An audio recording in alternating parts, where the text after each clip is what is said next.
मेरी हमेशा से ये कोशिश रही है कि मैं यहाँ पे बैठ के जो भी बात बोलता हूँ या मैं यहाँ पे बैठ के जो भी ओपिनियन रखता हूँ, जो भी अपना पक्ष रखता हूँ किसी चीज़ को लेके, अपने क्लब के बारे में, किसी और के क्लब के बारे में, तो मैं हमेशा उस चीज़ को जहाँ तक हो सच के बेस पे रखने की कोशिश करता हूँ और प्रैक्टिकल ग्राउंड्स पे रखने की कोशिश करता हूँ कि भाई ऐसा नहीं जो है, हाँ इमोशनली ये हम चाहते हों लेकिन प्रैक्टिकली ये होगा नहीं।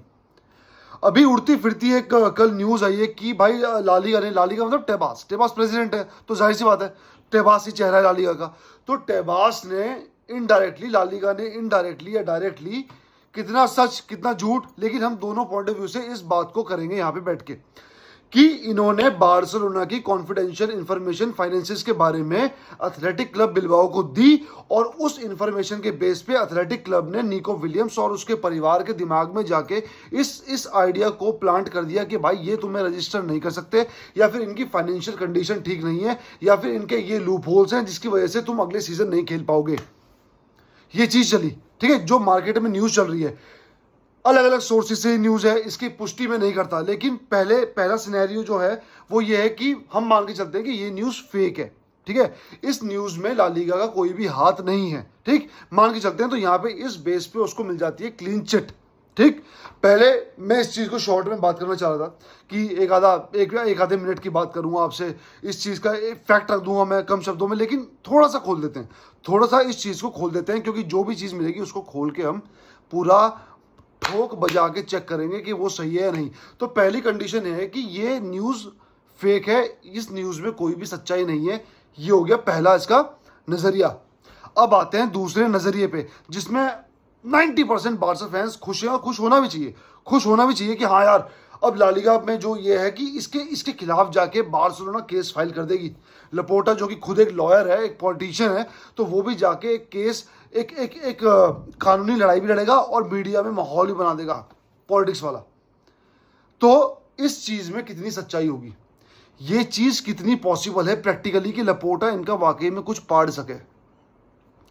अब पहला सिनेरियो डन कि भाई इसमें सच्चाई नहीं है, लेकिन दूसरा सिनेरियो, अगर इसमें सच्चाई निकली तो ये होगा भाई, होना ये चाहिए कि देखो क्या होता है ना भाई, अगर कोई तुम्हारा दुश्मन है या फिर अगर कोई तुम्हारी अपोजिट कंट्री है जो तुम्हें नुकसान पहुंचाना चाह रही है, तुम्हारे अपोजिट फैंस हैं या तुम्हारे एंटी पार्टी है रियल लाइफ में जो तुम्हें नुकसान पहुंचाना चाह रही है और इनडायरेक्टली आपको नुकसान पहुंचा भी रही है फाइनेंशियली या फिर फिजिकली, तो आप सबसे पहले उस खतरे को दूर करते हो। सबसे पहले आप वो सारे प्रिकॉशंस लेते हो जिससे कि वो खतरा भाई वहीं का वहीं दाब दिया जा।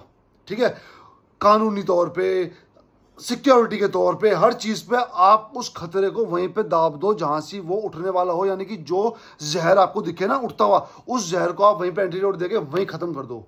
ठीक है, कानूनी तौर पे जो भी है। ठीक है भाई, अब होना ये चाहिए अगर ये सच है कि लपोर्टा को और बार्सिलोना को कंप्लेंट फाइल करनी चाहिए। ठीक, जो बेसिक डिफरेंस है पेरेज में और लपोर्टा में वो पहले डिस्कस करते हैं। भाई लपोर्टा ऐसा बंदा है या बार्सिलोना एक ऐसा मैनेजमेंट है जो जिनको तुम कितना भी पेल लो, कितनी भी इनकी सुताई कर लो, जायज तौर पे जहां पे बार्सिलोना तुम्हारे खिलाफ केस भी कर सकती है, जायज तौर पे बार्सिलोना जहां तुम्हें सू करके तुम्हारी ऐसी तैसी कर सकती है, तुम्हारी नौकरी खा सकती है, तुम्हारा सब कुछ खराब कर सकती है करियर वाइज, है ना, मेंटली सब कुछ, वहां जायज तौर पर लीगली बार्सिलोना वहां भी नहीं करेगी। अब इसके पीछे दो कारण है, या तो बार्सिलोना बहुत ही बढ़िया बेटर ह्यूमन बीइंग से भरी हुई मैनेजमेंट है, या फिर इनकी फटती है, और मैं दूसरे कारण के साथ हूं कि इनकी फटती है। इतना बेटर कोई नहीं होता भाई। लपोर्टा पॉलिटिशियन है, क्या पॉलिटिशियंस इतने बेटर ह्यूमन बीइंग्स हो जाएंगे क्या? आप बताओ भाई।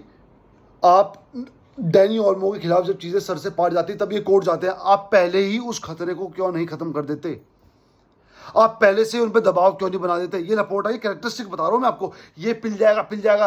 एथलेटिको मैड्रिड वाले मैच के उसमें जब सेमीफाइनल था सेकंड लेग का, एथलेटिको के घर पे भाई टेबास ने बोल दिया था कि अरे 100%, या लालिगा ने बोल दिया था 100% ये ऑडिट सही नहीं है। मैच से तुरंत पहले लपोर्टा ने कहा था ये कर देंगे, वो कर देंगे, फलाना कर देंगे, ढिमकाना कर देंगे। इन पे कुछ नहीं पटा। उसके बाद आपका कोपा डेल रे से पहले जो पेरेज ने जो चाल चली थी भाई, नाजायज, totally unethical behaviour by a football club Madrid, unethical behaviour by a president भाई पेरेज। उसने फिर भी वो किया क्लब की बेटरमेंट के लिए, क्योंकि और उसको पता है वो गलत था। अगर वो गलत नहीं होता ना भाई, तो वो मैच खेलने नहीं आते, जो कि मैं कई बार बोलता हूँ बार्सिलोना को मैच छोड़ देना चाहिए बीच फील्ड में से। अपनी गलती होने के बावजूद, अपना क्रिएट करा हुआ प्रोपेगेंडा होने के बावजूद वो ला लीगा को धमकाता है, वो स्पेनिश फेडरेशंस को धमकाता है कि हम मैच नहीं खेलेंगे। और यहाँ पे हमारे साथ इतना कुछ गलत होने के बाद भी हम में इतना दम नहीं है कि हम जाके बोलते हैं हाँ हम मैच नहीं खेलेंगे, हमें तुमसे सू कर देंगे। उस दौरान कोपा डले के दौरान जो हमने कई बार बात की है, रेफरीज ने बोला था प्रेस कॉन्फ्रेंस में आके कि अब हम ये कर देंगे, ये एक्शन ले लेंगे कि जो कि हिस्ट्री बन जाएगा। कुछ बनी हिस्ट्री? उस टाइम मैंने कहा था कुछ नहीं बनने वाला, सिर्फ माहौल है। लपोटा के बाद मैंने कहा था कुछ नहीं बनने वाला, सिर्फ माहौल है। और ये दोनों की दोनों बातें सच हुई। निको विलियम्स वाली बात सच हुई। जायज तौर पे इनको इनकी कानूनी पिलाई कर देनी चाहिए। जायज तौर पे अगर ये सच है तो टेबास की नौकरी खा लेनी चाहिए। लेकिन यहाँ पे उल्टा है, यहाँ पे उल्टा है।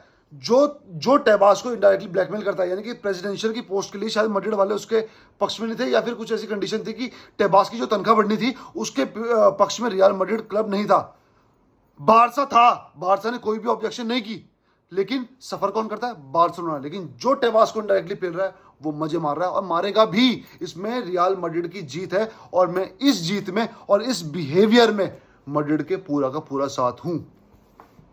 भाई आप मेरे को एक बात बताओ, फ्लिक ने हल्का फुल्का कुछ बोला, सस्पेंशन। मैड्रिड टीवी ने सारा सब लगा दिया। मैड्रिड में ये बात कई बार हो चुकी है, लेकिन थोड़ी जोड़नी पड़ेगी। मैड्रिड टीवी ने कई बार प्रोपेगेंडा चलाया, रियल मैड्रिड टीवी पे रेफरिंग सब कुछ किया, कोई सैंक्शन लगा? जुबानी लड़ाई जो होती है ना, अरे यार ये तो रोथड़ा क्लब है, शायद टेबास ने बोला था मैड्रिड को, जहां तक अंदाजा यही बोला था ना, ये तो रोथड़ा क्लब है। बोलने से कौन सा नुकसान हो गया भाई साहब? फाइनेंशियली हो गया, ट्रांसफर्स में हो गया, पॉइंट स्ट्रक्चर में हो गया, उनका तुमने कोच बिठा दिया, कुछ नहीं। मैं बोलने को तो मैं बोल दूंगा मैं प्रधानमंत्री बन गया क्या? बन गया क्या? तुमने एक्शन, फ्लिक के खिलाफ तुम फटाक से एक्शन लेते हो। कई चीजें हो चुकी, नाचो का रेड कार्ड कैंसिल होना, एम्बापे का रेड कार्ड एक्सटेंड ना करवाना इतने गंदे चैलेंज के बावजूद भी, और लेवेंडोव्स्की के सिर्फ एक इशारे पे 3 मैच के बैन, रोके के हल्का से पैर लगने पे जो कि रेड कार्ड था भी नहीं उस पर बैन। भाई इतना सब कुछ बारसा झेलती है, फिर भी बारसा चुप बैठती है टेबास के आगे, पता नहीं क्यों। जबकि जाहिर सी बात, जो दबता है ना वो जीने के लिए, बोलते ना सर्वाइवल के लिए वो लड़ाई लड़ता है। यहाँ पे उल्टा है, जो दबा रहा है वो मजे मार रहा है, और जो दब रहा है वो सर्वाइवल की लड़ाई लड़ ही नहीं रहा है। जो दबा रहा है वो, यानी कि जो पेरेस दबा रहा है इनडायरेक्टली टेबास को, ला लीगा को, अपना सब कुछ पावर यूज करके, जो कि करनी भी चाहिए। मैं हमेशा बोलता हूँ पावर है तो पावर इस्तेमाल करनी भी आनी चाहिए। तो भाई इनसे तो उम्मीद रखो मत। बता दिया क्या होना चाहिए अगर होगा, और अगर जो प्रैक्टिकली होगा, बारसा के अंदर दम नहीं है, बारसा मैनेजमेंट के अंदर दम नहीं है। इनको सारे डॉक्यूमेंट्स आप दे दोगे, इनको सारे आप प्रूफ दे दोगे, फिर भी इनकी औकात, शब्द यूज कर रहा हूं, इनकी औकात नहीं है कि ये टेबास या ला लीगा के खिलाफ जाके वहां पे केस डाल दें। इतना सुनहरा मौका है का पॉलिटिशियन भाई, इतना सुनहरा मौका, वो निको विलियम्स की साइनिंग करके एक तरह से, या फिर लियाओ की साइनिंग करके अब हो जाए तो, जो कि इम्पॉसिबल मुझे लगता है भाई, जब तक आएगा नहीं। प्रेसिडेंट का इलेक्शन आराम से जीत सकता है। अब आपदा में अवसर यहाँ पे ये हो गया कि जब तुम्हारी निको की साइनिंग इनडायरेक्टली टेबास ला लीगा ने खराब कर दी है, तुम्हारी प्रेसिडेंशियल पोस्ट पे अगर तुम्हें जीतना है, तुम्हारे पास अच्छा मौका है कि तुम उस पर केस वेस डालो, भले ही कुछ नहीं हुआ है, तुम उस पर केस वेस डाल के एक माहौल अगर क्रिएट करते हो तो टेबास पे भी दबाव आएगा कि चुप बैठेगी नहीं। भाई सच्चाई बात है, कोई मुझे चांटा मारेगा, कोई मुझे चांटा मारेगा, जब तक मैं जवाब नहीं दूंगा वो मारता जाएगा। लेकिन जिस दिन मैंने जवाब दे दिया, जायज तौर पे मैंने उचित कार्रवाई कर दी, अगली बार से मेरे चांटे पड़ने कम हो जाएंगे भाई। तो जाहिर सी बात है, कमजोर को सब दबाते हैं, हर जगह का यही हाल है, जिगरे वालों की दुनिया है। यहाँ पे कमजोर है बारसा, इनको हर बार दबाया जाता है, पॉलिटिकली भी और ला लीगा के हिसाब से भी, क्योंकि जाहिर सी बात है पॉलिटिकल डिफरेंस है इनके आपस में, ठीक है। प्लस जो इनको दबाता है, जो इनको मुंह तोड़ जवाब देता है, जो इनको 24 घंटे मैच बॉयकॉट करने की धमकी देता है, रेफरी हटवाने की धमकी देता है, 100 चीज देता है, वो लोग मजे मार रहे हैं। तो भाई मैं हमेशा बोलता हूँ, ये स्ट्रॉबेरी वर्ल्ड नहीं है। यहाँ पे सिर्फ उनकी जलती है जिनकी लाठी, उनकी भैंस, जिनमें ताकत है, उनकी सुनवाई होगी। जो बेवकूफ़ों की तरह कुछ बोलते नहीं है, नाजायज पे भी आवाज़ नहीं उठाते हैं भाई, उनकी कोई भी सुनवाई नहीं है।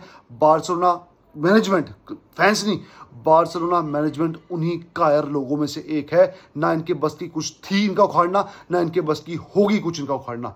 भाई मिलते हैं अगली वीडियो में, तब तक के लिए विस्कल बारसा।